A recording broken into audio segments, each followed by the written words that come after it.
वक्त बर्बाद मत करो। पूज्य चारी जी महाराज द्वारा दिया गया संदेश है चेन्नई में 6 जुलाई 2012 को, जिसे शुरू करते हैं। हम पहाड़ों में काफ़ी घूमे हैं। पहाड़ों में एक चीज़ आप लोगों ने शायद नोट की होगी कि नीचे से ऊपर जाते वक्त हमें पता नहीं कि कहाँ जा रहे हैं, कैसे जाएंगे, कहाँ घूमना होगा, कहाँ यू टर्न, ये कुछ पता नहीं चलता है। बस एक धीरज और एक भरोसे के साथ चलते हैं। चलते चलते हम तो ऊपर पहुंच ही जाते हैं। जब शिखर पर पहुंच जाते हैं तब नीचे झुक के देखो तो सारा रास्ता हमारे सामने दिखाई देता है। कहाँ से हम आए, कहाँ घूमे, कहाँ यू टर्न लिया, कहाँ से नहीं, यह सही है ना। तो ऐसे ही बच्चा बढ़ बढ़ के बूढ़ा जब हो जाता है, अगर उसने कुछ सीखा हो दुनिया में, अक्ल से और दिल से वो देखता है कि हमारे जीवन में हमने क्या क्या किया है, कैसे किया, क्यों किया, क्या क्या नहीं करना था, और समझता है कि साहब अब तो बहुत देर हो गई है। आपके पास ना समय है, ना शक्ति है, ना आशा है कि अभी हमारी ज़िंदगी में परिवर्तन होगा। ये तो ज़्यादातर होता है। जैसे हमारे गुरु महाराज कहा करते थे, बाबूजी महाराज कहा करते थे, ज़्यादातर हर इंसान की ज़िंदगी में यही घटनाएं घटती हैं। पहले हमारे पास शक्ति थी, बचपन में मौके थे, रास्ता तो था ही सही रास्ता, लेकिन हम जोश में आ जाते हैं। जवानी के जोश में, बचपन के जोश में, पैसे के जोश में हमसे सब कुछ होगा, बाद में चेंज कर लेते हैं। हमें क्या जल्दी है, अभी तो 30 ही हमारी उम्र है, या 40, 50 या 60, 70, अब हम चेंज कर लेते हैं। साहब इसमें इतना टाइम लगता है, गाड़ी यूं जा रही है तो उसको घुमाने में कितना टाइम लगेगा, ऐसे खुद को तसल्ली देते जाते हैं। और फिर एक परिस्थिति पर आके पहुंचते हैं कि उनके दिमाग में ज्ञान अपने आप उतर आता है कि अब हमसे कुछ भी नहीं हो सकता है। जो हमने अपने लिए किया है, बुरा हो भला हो, इसी के साथ हमें आगे बढ़ना है। तब तो बहुत देर हो जाती है। ये ऐसा है कि बच्चे बस फर्स्ट क्लास में 3 साल, सेकंड क्लास में 4 साल। आप लोग इसका तात्पर्य समझ रहे हैं ना? मेरे कहने का क्या मतलब है, समझ रहे हैं ना? तो यह समझ के आप लोगों का फ़र्ज क्या है खुद के प्रति। एक बात आपको याद रखनी चाहिए कि हमारा किसी और के प्रति कोई कर्म नहीं है। हमें किसी और के प्रति कुछ करना ही नहीं है। हर फर्ज अपने ही प्रति है। इसको निभाने में हमारी ज़िंदगी पूरी हो जाती है। जैसे हम शीशे में देखते हैं और सेव कर लेते हैं, या हमारी बहनें सजावटें कर लेती हैं, उसमें तो सब यानी काबिल हैं, पर यहाँ हृदय की ओर इशारा करते हुए यहाँ झांक कर देखना और ये सोचना कि बस खुशी की ज़िंदगी काफ़ी बीत चुकी है, मज़ा काफ़ी ले लिया है ज़िंदगी का, खूब रोटी कमाई, पराठे खाए, चिकन खाया, खूब पिया जो कुछ पीना था, अब इस काम में लग जाना चाहिए। ये अब है, अब कल नहीं है, परसों नहीं है। जब हम अब कहेंगे वो उसी क्षण अब है। तब से अगर हम परिवर्तन की राह पर अपने पाँव नहीं चलाएंगे, हमारा पतन तो ज़रूर होना है। सहज मार्ग में पतन की बात तो उठती नहीं है। हम लोग कहते नहीं हैं कुछ भी, क्योंकि अभ्यासियों को डराने के लिए नहीं आते हैं। हम लोग उनको भरोसा देने के लिए आते हैं, आपकी श्रद्धा बढ़ाने के लिए आते हैं। हम आपको मौका देने के लिए आते हैं कि आगे तो ज़िंदगी में सोच के करिए। ऐसे कब तक चलेंगे आप लोग? लेकिन हमारे सामने जब भी आते हैं लोग, वो तो बस खुश होके चले जाते हैं कि इस बार तो भाई उनको सुनने को मिला, उनको देखने का मौका मिला, उनके साथ पूजा करने का मौका मिला। इससे हम खुश हो जाते हैं। बाबूजी महाराज ने कहा है, जब किसी भी हालत में कभी भी अगर हम सोचेंगे कि बस अभी काफ़ी हो चुका है, वहीं हमारी गाड़ी रुक जाती है। ऑनवर्ड्स, आगे कहाँ तक, कब तक, अंत तक। अंत का मतलब हमारे अंतिम सांस लेने तक। इस मार्ग में आप तो पुस्तकें पढ़ते हैं अनंत की ओर, हमें अनंत की ओर जाना है। ये ऐसा मार्ग नहीं है कि जैसे पेपर में लोग ये इश्तिहार करते हैं, ये महर्षि, वो महागुरु, ये ब्रह्मचारी, वो आदि आदि कितना हमें पढ़ने को मिलता है कि 30 दिन का कोर्स है, 15 दिन का कोर्स है हिमालय आश्रम में, और बस वहाँ चलते हैं, ऐश करते हैं। महर्षि भी खुश, हम भी खुश। उन्होंने हमारा मुंडन कर दिया और हम अपनी बेवकूफ़ी में ये भी नहीं समझते हैं कि हमने क्या पाया क्या खोया। महर्षि से मिल गए, मिलन का फ़ायदा उनको तो ज़रूर होता है, हमें कुछ नहीं हुआ। मिसाल के तौर पर एक सज्जन थे जो अभ्यासी बनने के पहले कई साल आते थे विदेश से और हिमालय में तमाम घूमते थे कि कहाँ कोई असली गुरु मिले। अंत में उन्होंने यह निर्णय लिया कि ये अंतिम बार मैं जाऊँगा, हुआ तो हुआ, नहीं तो नहीं हुआ तो कुछ नहीं। एक पहाड़ के शिखर पर कोई बैठे थे, बड़ी लाइन लगी थी और वहाँ से दो साहब उतर आए और कहा, साहब आप गुरु जी का दर्शन करना चाहते हैं? हाँ हाँ अवश्य, इसीलिए तो हम आए हैं। चलिए हम करवा देते हैं, लेकिन इतनी बड़ी लाइन लगी है। नहीं नहीं, उसका फिक्र आप मत करिए। तो ले गए, सामने बिठा दिया। गुरु जी ने कहा, बालक, गुरु लोग सबको बालक बोलते हैं, चाहे आपकी उम्र 80 साल की हो या 2 साल की। बालक तुम क्या चाहते हो? उन्होंने कहा, साहब मुझे मुक्ति चाहिए बस, और कुछ नहीं मांगना है। नहीं गुरुजी, ये काफ़ी है हमारे लिए, मुक्ति। तो उन्होंने अंगूठी अपनी उनके यहाँ इशारा करते हुए सिर में लगाई, माथे पर, और कहा, गोम। ये बैठे रहे तो साहब इतनी बड़ी दाढ़ी, इतने बड़े बाल, सिर पर केश। 2 मिनट के बाद पूछा कि बैठे क्यों हो? उन्होंने कहा, साहब मुक्ति। गुरुजी ने कहा, हो गया है, मुक्ति हो गई आपकी। इसमें 1000 में से 999 लोग खुश होकर आ जाते हैं। हमारी मुक्ति हो गई, हमारी मुक्ति हो गई, अब क्या करना है? चलो ढाबे में चलते हैं, आलू के पराठे, आधा तंदूरी चिकन खाते हैं। मुक्ति जब हो गई, अब और क्या रुकावट है हमारी ज़िंदगी में? मुक्ति के बाद तो फ्रीडम है, बिल्कुल कोई हमारी सीमा नहीं है अब। मुक्ति के बाद हमने सुना है जो चाहो करो। तो ऐसी दुर्घटनाओं में फंसते हैं, खुश भी हो जाते हैं, जबकि अंदर से एक आवाज़ निकलती रहती है कि भूल हो गई तुमसे, बेवकूफ़ बन के आए हो तुम पहाड़ से। नहीं नहीं, चुप रहे, खुद को कहते हैं। बीवी कभी कभी पूछती है, आप पहाड़ पर हो आए, महर्षि से भी मिलाए, मुक्ति भी हो गई थी आपकी, फिर भी अभी नाराज़ होते हैं, बच्चों को मारते हैं। चुप रहो।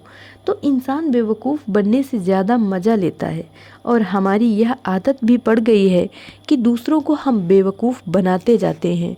तो कब तक ऐसी ज़िंदगी चल सकती है? हमारा परिवर्तन कब होगा?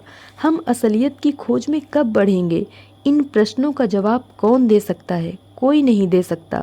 जब तक आप खुद अपने को नहीं कहेंगे कि मुझसे गलती हो गई, मुझसे भूल हो गई, मुझे गलत रास्ते पर जाना पड़ा, मैं किसी बेवकूफ़ को पैसे देके आ गया, उसका कहना हमने मान लिया, अभी मुझे ढूंढना है, मुझे सही रास्ता पकड़ना है, इसके लिए समय नहीं है। 60 साल की उम्र हो गई है, अब पुकार ऊपर से कब आएगी किसको मालूम है। नहीं नहीं, आप घबराते क्यों हैं? बीवी जी बोलती हैं। ज्योतिषी ने कहा, आप तो, अरे ज्योतिषी जहन्नुम में जाए। नहीं नहीं, तो अगर मर्द बेवकूफ़ है तो कहेगा, ठीक है तुम्हारा कहना ठीक है, चलो हमने सुना है वहाँ बहुत मशहूर ज्योतिषी है, उसके पास हो आते हैं। और वहाँ जाकर हम यह गलती कर बैठते हैं कि साहब हम 2 और ज्योतिषियों के पास गए हैं, दोनों ने कहा तुम 90 साल तक रहोगे, आप ज़रा ठीक से देख कर बताइए। अरे राहु इधर है, केतु इधर है, और अब तो उनका चक्र शुरू हो गया है, गुरु का, और शुक्र यहाँ से देख रहा है। अरे वाह वाह, शुक्र की निगाह जब पड़ गई है, शास्त्रों में लिखा है बेटा कि तुम 100 साल तक जियोगे। खुशी ही खुशी, फूले नहीं समाये। वो 2 बेवकूफ़ ने केवल 90 बताया। अब देखो, ये सही जगह पर हम आए, सही ज्योतिषी ने हम मिले, उन्होंने कह दिया 100 साल। ठीक है, अब चलने दो, अब क्या जल्दी है।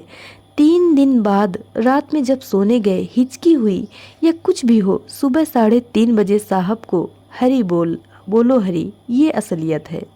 तो यहाँ से कोई सोच के मत निकलिए कि हमारे पास वक्त है। हो सकता है कि वक्त हो, ईश्वर न करे कि आपके पास वक्त नहीं है। बाबूजी महाराज ने एक बार हमसे कहा कि साहब देखो पार्थसारथी, लोग हमसे कहते हैं अब क्या जल्दी है, हमारे पास वक्त है, वक्त है। कोई नहीं जानता कि किसके पास वक्त है। और बहुत लोग आते हैं जो बड़ी पदवी पर पहुँचे हैं, खूब पैसा कमाते हैं, वो कहते हैं कि मेरे पास वक्त ही नहीं है ध्यान करने के लिए। तो बाबूजी ने एक साहब से कहा, IAS अफसर थे, कि 1 घंटा दिन में। उन्होंने कहा कि ये क्या बात है गुरुजी, मैंने तो कह दिया है कि मेरे पास वक्त ही नहीं है और आप 1 घंटा बोलते हैं। ठीक है, आधा घंटा सही। अरे ये क्या खेल तमाशा हो रहा है, वक्त ही नहीं है मेरे पास। ठीक है, मेरे लिए 5 मिनट आप बैठिए। IAS अफसर साहब नाराज हो गए। उन्होंने सोचा कि बाबूजी महाराज उनकी हंसी उड़ा रहे हैं। उन्होंने कहा, साहब आप में समझदारी नहीं है कुछ भी।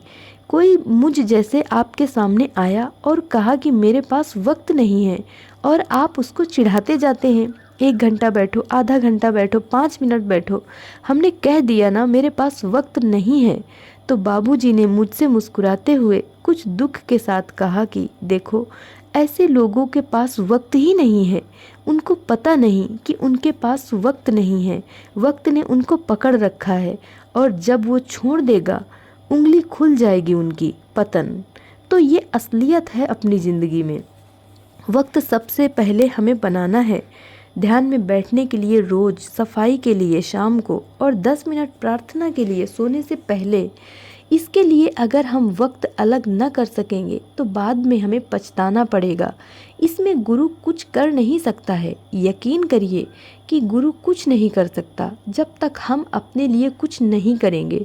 गुरु तो ट्रांसमिट करेगा, लेकिन जब हमारा दिल बंद है, जैसे हमारे दरवाजे बंद हैं, 1000 बार खटखटाएं तो कौन खोलता है। सो गुरु हमारे सहायक हैं, साथ चलते हैं हर वातावरण में, हर सिलसिले में वो हमारे साथ चलते हैं, साथ भी पकड़ लेते हैं, लेकिन तब जब हम अपना हाथ उनको देंगे। ये नहीं किया तो बेहतर है कि आप गुरु के पास मत जाओ, समय बर्बाद मत करो, पैसे बेकार खर्च मत करो। समझ गए? बस इतना ही कहना था आज। हम आशा करते हैं कि आप लोग ऐसे बेवकूफ़ नहीं हैं, अगर हैं तो रहेंगे। आज से अपने लिए, खुद के लिए एक ऐसी शपथ लीजिए कि बस 2 घंटे रोज़ में इसके लिए अलग कर दूंगा, अपनी आध्यात्मिक ज़िंदगी को बढ़ाने के लिए और सही रास्ते पर चलने के लिए। ईश्वर ने हमें 24 घंटे दिन के दिए हैं, क्या हम उसमें से 2 घंटे उनके लिए अलग नहीं कर सकते? कोई हमें तनख्वाह देता है 30%, तो सरकार उड़ा ले जाती है। यहाँ ईश्वर ने 24 घंटे दिए हैं, कोई कंडीशन नहीं, कोई उस पर कर नहीं लगाया। कहते हैं प्रेम के साथ, मेरे पास जो आना चाहता है वही आएगा मेरे पास। बस समझ गए ना? तो अब हम क्या कह सकते हैं? हम तो कहेंगे आशीर्वाद खूब बढ़िए, लेकिन परिश्रम से, मेहनत से। समय का सदुपयोग। आंध्र प्रदेश के अभ्यासियों को संदेश है पूज्य चारी जी द्वारा दिया गया 22 सितंबर 2012 को, जिसे शुरू करते हैं। प्रिय भाइयों व बहनों, मैं तटीय आंध्र प्रदेश से आए आप सबको देखकर बहुत प्रसन्न हूँ। जैसा कि आप सब जानते हैं कि मैं 2 माह से कुछ अधिक समय से बिस्तर पर ही रहा हूँ और मेरे लिए बाहर समय बिताना आसान नहीं है। मैं आपके साथ और अधिक समय बिताने में बहुत खुश होता, परंतु मेरे स्वास्थ्य के कारण यह संभव नहीं है। मैं केवल आपको एक चीज़ की ओर प्रवृत्त कर सकता हूँ, अपने लक्ष्य की ओर बढ़ते हुए उपलब्ध समय का सदुपयोग करके उन्नति करें जो आवश्यक है। बाबूजी महाराज बार बार विवेकशील बनने की आवश्यकता पर जोर देते हैं।